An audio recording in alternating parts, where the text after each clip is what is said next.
मेरे विषय में जो सुनाया, जो कहा, लेकिन आज मैं अपनी पवित्रता का स्वयं प्रतिपादन करती हूं। भगवती श्री जानकी ने कहा, हे रघुनंदन, हे प्रजा के लोगों, अगर मन वचन कर्म से मैंने एकमात्र रघुनंदन के चरण में प्रेम किया है, मनसा कर्मणा वाचा पतिमेक समर्चिता, मन वचन कर्म से मैंने अपने पति रघुनंदन के चरणों में प्रेम किया है, तो इस सत्य के प्रभाव से, इस धर्म के प्रभाव से तदा मे माधवी देवीं विवरम दातुमर्हसि। हे माधवी देवी, हे पृथ्वी, तू मुझे विवर प्रदान कर, मैं पृथ्वी में प्रवेश करना चाहती हूं। ऐसा संकल्प श्री जानकी जी ने किया। तब तक पृथ्वी फट गई। लोगों ने देखा पृथ्वी में दरारें हुई और देखते देखते पृथ्वी फट गई और पृथ्वी के मध्य से एक दिव्य सिंहासन प्रकट हुआ। उस सिंहासन पर भगवती भूदेवी विराजमान थी।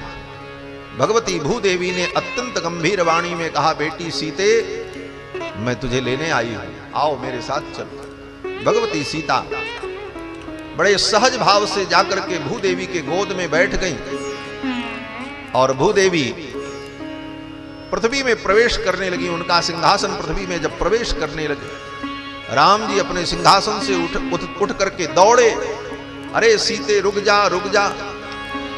लेकिन जब तक राम जी वहां तक पहुंचते, तब तक पूरा सिंहासन विवर में प्रविष्ट हो गए। पृथ्वी की दरारें बंद हो गईं। राम जी उसी भूमि पर लोट लोट करके विलाप करने लगे, हे सीता, तू लौट आ, मैं तेरे बिना नहीं रह पाऊंगा। हे भूदेवी, मेरी सीता को मुझे प्रदान कर दो। भगवान श्री राम करुण क्रंदन करते रहे, लेकिन पृथ्वी का वो विवर बंद हो गया। भगवान श्री राम ने अपना धनुष बाण उठा लिया। आज मेरी सीता मुझे प्राप्त नहीं हुई, इस भूदेवी ने मेरी सीता को मुझे प्रदान नहीं किया, तो आज सारी सृष्टि में समाप्त कर दूंगा। अत्यंत क्रोध में भगवान श्री राम ने जब अपना धनुष बाण उठाया, सारी सृष्टि कंपित हो गई।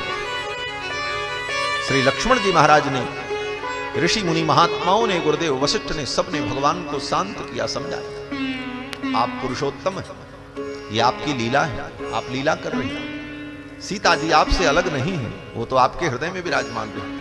तद वक्षस्थल नित्यवास रसिकाम तच्छांति संवर्धिनी, वो तो आपके हृदय में ही नित्य निवास करती हैं, वो आपसे कहीं अलग नहीं। आप अपने स्वरूप का ध्यान करें, अपने स्वरूप का चिंतन करें। इस प्रकार जब लोगों ने भगवान श्री राम को समझाया, तब भगवान श्री राम का क्रोध शांत हो।